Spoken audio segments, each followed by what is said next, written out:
Bismillahirrahmanirrahim. Assalamualaikum warahmatullahi wabarakatuh. Salam sejahtera untuk kita semua. Perkenalkan, kami dari kelompok 7 mata kuliah Akhlak Tasawuf. Saya Ilham Ramadhani dengan NIM 23521171. Saya Agung Dwi Kurniawan dengan NIM 2352117076. Saya Muhammad Fakih Putrano dengan NIM 235111060. Kami di sini ingin mempresentasikan materi resume dari buku yang kami buat. Selamat menyaksikan. Oke, teman-teman. Di sini saya akan melanjutkan resume buku yang berjudul Islam dan Penderitaan Manusia Masa Kini, karya Said Hussein Nasir, yang mana pada lanjutan resume ini kita membahas tentang bab 7 yang berjudul Islam di Dunia Saat Ini. Bab ini membahas tentang perubahan signifikan yang dialami oleh dunia Islam sebagai akibat dari masuknya unsur-unsur modernisme dan westernisasi. Sepanjang sejarahnya, Islam membentuk seluruh aspek kehidupan masyarakat muslim, mulai dari budaya, seni, hingga ilmu pengetahuan. Namun, modernisme yang datang dari barat mulai menggerus kesatuan ini. Proses ini tidak hanya bersifat politik, tetapi juga menyentuh aspek spiritual, sosial, budaya dari kehidupan seorang muslim. Dalam banyak hal, dunia Islam pada masa kini mengalami krisis identitas. Westernisasi menciptakan perpecahan antara pendekatan tradisional terhadap agama serta pendekatan modern yang rasionalistik. Hal ini terlihat dalam sistem pendidikan, praktik keagamaan, hingga cara pandang terhadap hukum Islam. Masyarakat muslim di berbagai negara merespon tantangan modernitas tergantung pada secara budaya dan faktor sosial politik masing-masing. Beberapa wilayah mempertahankan aspek-aspek tradisional Islam seperti tasawuf, kaligrafi, qiraat Al-Quran, sementara wilayah lain lebih terbuka terhadap modernisasi dan bahkan sekularisasi. Ketimpangan ini menciptakan pola hubungan yang tidak merata dalam tubuh umat Islam sendiri, memperlemah komunikasi budaya dan intelektual antara berbagai wilayah muslim. Untuk menghadapi tantangan ini, para cendekiawan muslim dituntut untuk memahami tradisi Islam secara menyeluruh, bukan hanya pada aspek lahiriah tetapi juga batiniah. Pendekatan ini memerlukan penggalian visi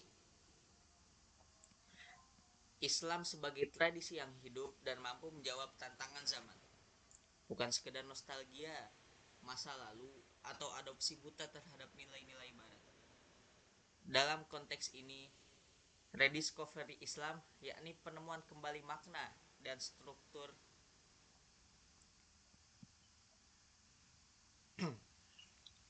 mengalami benturan dengan modernitas, justru kembali mendalami Islam dengan cara yang lebih dalam dan menyeluruh. Hal ini menunjukkan bahwa Islam tetap memiliki visi vitalitas sebagai tradisi yang hidup selama umatnya mampu melihat kembali kepada sumber-sumber autentik dan menjaga kesinambungan warisan intelektual.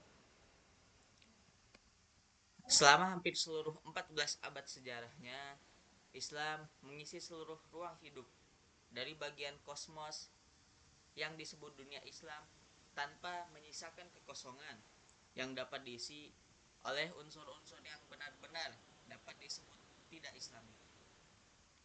Perwujudan duniawi Islam hampir identik dengan dunia Islam itu sendiri, dan segala sesuatu dalam dunia Islam, dari cara membajak sawah hingga menyusun puisi, tak terpisahkan dari semangat dan bentuk Islam. Hanya sekarang akibat masuknya modernisasi, homogenitas yang dulu diciptakan oleh syariah pada satu sisi dan seni, Islam di sisi lain telah sebagian hancur, sehingga memungkinkan untuk membicarakan Islam di dunia Islam sebagai sesuatu yang terpisah dari unsur-unsur yang sepenuhnya tidak Islami. Bahkan anti-Islami yang telah menyusup ke dalam dunia ini dan sebagian menghancurkan kesatuannya yang menakjubkan. Memang benar bahwa dalam dunia Islam tradisional juga pernah ada bentuk-bentuk dekadensi dalam seni dan pemikiran yang mirip dengan yang terjadi pada masa Renaissance Eropa. Namun, bentuk-bentuk itu bersifat sangat pinggiran dan segera ditekan oleh kehadiran spiritual dan tradisi.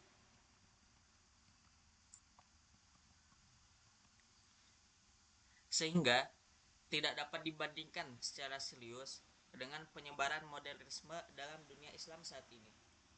Sebanyak apapun usaha para orientalis tertentu untuk menghidupkan kembali kecenderungan rasionalistik tokoh seperti Ibnu Al-Rawandi, Muhammad Ibnu Zakaria Al-Razi atau Ibnu Rus, atau untuk menampilkan benda seni naturalistik seperti vas, lukisan, dinding, dan karya seni dari masa Umayyah, Ottoman, Mughal, atau Persia, mereka tidak dapat menyembunyikan bukti kuat tentang kehadiran karakter spiritualitas dari tradisi Islam yang telah menghapus semua fenomena sementara tersebut dalam dunia Islam.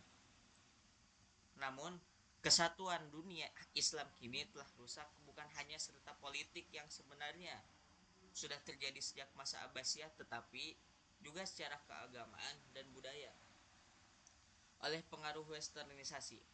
Proses ini selain memasukkan unsur asing sepenuhnya ke dalam dunia Islam, juga mencerminkan dunia asing yang sepenuhnya ke dalam dunia Islam, juga mencerminkan dunia asing yang sendiri tengah menderita dari berbagai bentuk ketidakharmonisan dan kontradiksi paling mencolok. Nah, yang selanjutnya yaitu banyak karya telah ditulis di barat mengenai gerakan modern dalam dunia Islam.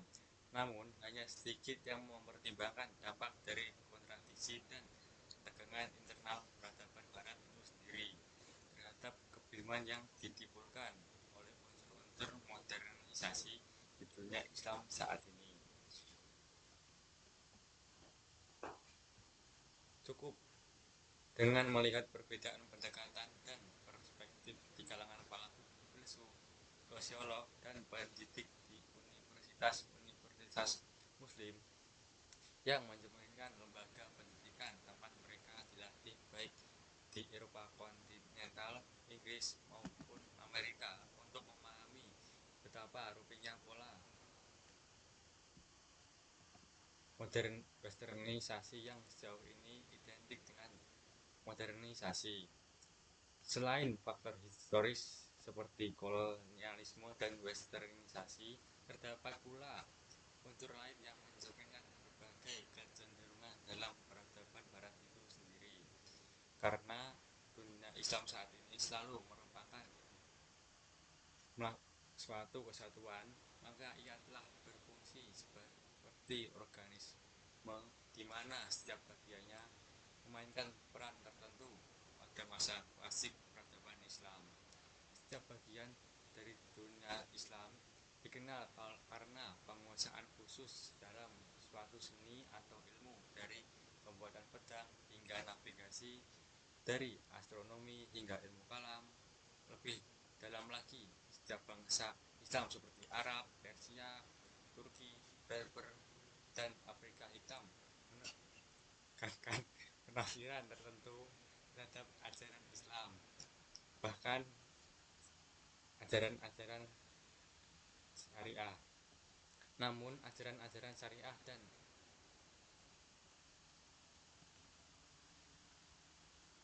metafisika murni dari tasawuf beserta teknik realisasinya menjadi benang kesatuan dalam keberagaman tersebut. Penyebaran modernisasi tidak hanya menimbulkan kebingungan dalam pikiran mereka yang terpengaruh olehnya dan melonggarkan cengkraman Islam terhadap mereka, tapi juga memisahkan bagian-bagian dunia Islam satu sama lain lebih dari sebelumnya. Meskipun komunikasi fisik kini lebih mudah, secara intelektual dan budaya justru komunikasi antar wilayah dunia Islam lebih lemah dibandingkan masa kekhalifahan klasik, bahkan lebih buruk dibandingkan invasi Mongol ketika orang Maroko bekerja bersama astronom Suriah di Maragh di bawah pimpinan Nasir al-Din al-Tausi. Berbagai dunia Islam yang selama berabad-abad saling melengkapi dan berfungsi secara organis dan harmonis, ini dibiarkan berdiri sendiri untuk menciptakan kembali suatu totalitas dari sesuatu sejak awal merupakan bagian dari keseluruhan dan secara terus-menerus diperkaya oleh bagian lainnya. Akibatnya, ketika seorang mempelajari keadaan Islam dan budaya Islam di dunia Islam saat ini, ia akan melihat bahwa elemen tertentu dari totalitas Islam lebih terjaga di satu negeri dan elemen lainnya lebih kuat di negeri yang lain. Di satu bagian dari al-Islam, sebagian aspek syariah dijalankan dengan sempurna, sedangkan bagian lain kurang diperhatikan. Di satu tempat, ilmu hukum Islam masih diajarkan secara utuh, sementara di tempat lain ilmu teologi dan cabang-cabang ilmu tradisional lainnya lebih ditekankan. Beberapa bangsa muslim lebih ketat menjaga bentuk formal syariah, sedangkan bentuk lain lebih menekankan kandungan batinnya. Meskipun kurang memperhatikan ketepatan untuk lahirnya, demikian juga dalam bidang seni sakral Islam ada yang mempertahankan lantunan Al-Quran yang paling indah, kaligrafi atau arsitektur. Ada pula yang masih mengenakan pakaian tradisional namun lebih modern dalam pola pikir dan sikapnya dibandingkan mereka yang terpaksa meninggalkan pakaian tradisional, tapi secara psikologis dan mental masih lebih terlindung dari modernisasi.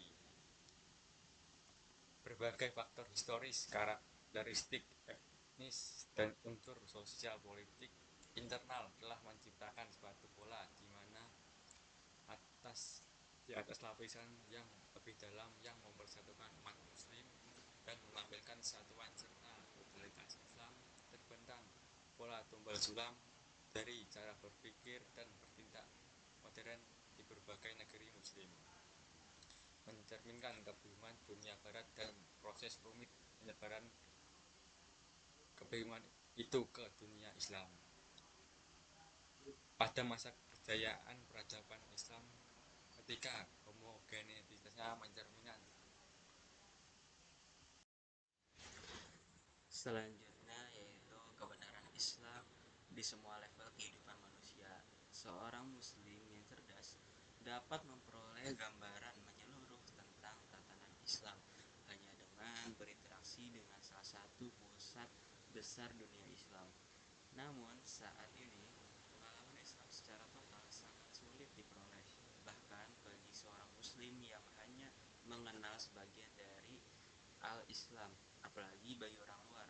Misalnya di bidang intelektual, seorang dengan kemampuan intelektual dan spiritual yang memadai dan tinggal di Kairo, Damaskus, atau Isfahan pada abad ke-11 Masehi akan mampu memperoleh pengetahuan melalui pendidikan tradisional tentang hierarki ilmu-ilmu Islam dari ilmu tertinggi Syentia, sastra, dalam tasawuf, hingga berbagai aliran filsafat tradisional, ilmu alam, teologi, dan hukum. Meskipun tidak mustahil saat ini, namun tugas untuk memperoleh pengetahuan seperti itu tentu jauh lebih sulit dibandingkan dahulu, apalagi bagi seorang muslim yang tumbuh di madrasah tradisional. Dan lebih lagi bagi mereka yang pendidikannya baratnya justru menjauhkan dari warisan intelektual Islam. Ironisnya, salah satu akibat dari guncangan yang dirasakan sebagian muslim dalam perjumpaan mereka dengan dunia barat adalah munculnya kembali minat terhadap totalitas Islam. Dalam beberapa kasus terjadi semacam penemuan kembali terhadap Islam, bahkan sejenis pembaruan visi sebagian orang terhadap iman mereka sendiri, sehingga mereka dapat disebut sebagai jadid al-Islam atau baru masuk Islam. Dalam pengertian positif dalam istilah tersebut ialah dampak modernisme terhadap dunia Islam ditambah dengan dekadensi yang mulai muncul dalam beberapa aspek kehidupan dan pemikiran sejak abad ke-18 Masehi, telah menghancurkan homogenitas di dunia Islam dan menyelimuti totalitas tradisi bahkan dari kaum muslimin sendiri. Untuk memahami dampak modernisme terhadap dunia Islam dan untuk bersiap menghadapi keburukannya, para intelektual muslim harus menemukan kembali visi atas keseluruhan tradisi mereka dan keluar dari batas pengalaman lokal dan nasional mereka untuk melihat perjumpaan Islam dan modernisme di berbagai belahan dunia Islam lainnya. Baik bagi mereka maupun bagi pelajar non-muslim, mempelajari bagian-bagian akan membantu dalam memahami keseluruhannya. Namun, penekanan pada pentingnya mengkaji Islam di setiap bagian dunia Islam saat ini dalam hubungannya dengan bentuk-bentuk modernisme tidak boleh menyebabkan kita mengabaikan aspek-aspek tradisional dan abadi dari kehidupan Islam, sesuatu yang sering dilupakan dalam studi-studi oleh pelajar barat maupun muslim modernisme. Dalam tulisan-tulisan kami sebelumnya, kami telah menyebutkan bahaya dari metode yang digunakan oleh sebagian besar pelajar modern tentang Islam yang didasarkan pada pseudo-sains seperti sosiologi modern atau terperangkap dalam historisme al-filsafat Eropa Barat ke-19. Namun, untuk diulang kembali bagi pola pikir yang hanya menganggap penting apa yang berubah, maka satu-satunya hal yang dianggap layak dicatat dalam dunia Islam adalah bentuk pemberontakan terhadap tatanan tradisional. Jika ada selusin tafsir tradisional terhadap Al-Quran, semuanya dianggap sekedar pengulangan. Tetapi jika ada satu tafsir yang menyimpang dari kaidah tradisional, maka tafsir tersebut segera disambut sebagai terobosan penting dan sebarluaskan dalam berbagai bahasa Eropa. Tidak dapat terlalu ditekankan betapa merusaknya propaganda terhadap kecenderungan yang menyimpang ini. Di satu sisi, propaganda tersebut telah menyesatkan pembaca barat tentang keadaan kontemporer Islam. Di sisi lain, ia memperdaya muslim yang imannya telah melemah dengan ilusi bahwa Islam tradisional adalah sesuatu dari masa lalu dan bahwa berpihak pada teori dan tafsir modernistik adalah cara untuk berpihak pada kekuatan yang pasti akan menang di masa depan. Padahal kenyataan sangat jauh dari itu. Meski modernisme telah menyerang tubuh Islam dan menciptakan kebingungan dalam pikiran dan jiwa sebagian muslim yang terombang-ambing antara tradisi mereka dan ideologi serta nilai-nilai barat, Islam tetap merupakan tradisi yang hidup baik di tingkat lahiriah, eksortis maupun batiniah. Jika Islam hanya tersisa sebagai semacam interpretasi sentimental atau apologia modern, maka tidak akan mungkin bagi Islam untuk menjadi penawar bagi penyakit yang ditimbulkan oleh modernisme itu sendiri. Namun Islam yang otentik dan tradisional tetap hidup. Islam masih bisa dipelajari dan ditemukan kembali secara menyeluruh, baik melalui sumber lisan dan tulisan tradisi seperti yang diwariskan sejak wahyu pertama, maupun melalui manifestasi Islam dalam jiwa dan kehidupan umat muslim di berbagai penjuru dunia. Meskipun di bawah kondisi sejarah politik dan sosial yang sangat berbeda sejak dari Al-Islam mengalami perpecahan. Karena kami lebih akrab dengan dunia Arab dan Persia, maka pada bagian selanjutnya kami akan membahas kedua wilayah ini dalam rangka memahami keadaan Islam dunia. Islam modern dan dalam konfrontasinya dengan modernisme, wilayah ini memang hanya sebagian dari dunia Islam, tetapi tetap memainkan peran sentral karena merupakan jantung dari darah al-Islam sejak awal berdirinya peradaban Islam. Sekian dari penjelasan dari kelompok kami. Terima kasih telah menonton video ini. Saya perwakilan dari kelompok kami mengucapkan terima kasih dan undur diri. Terima kasih. Wassalamualaikum.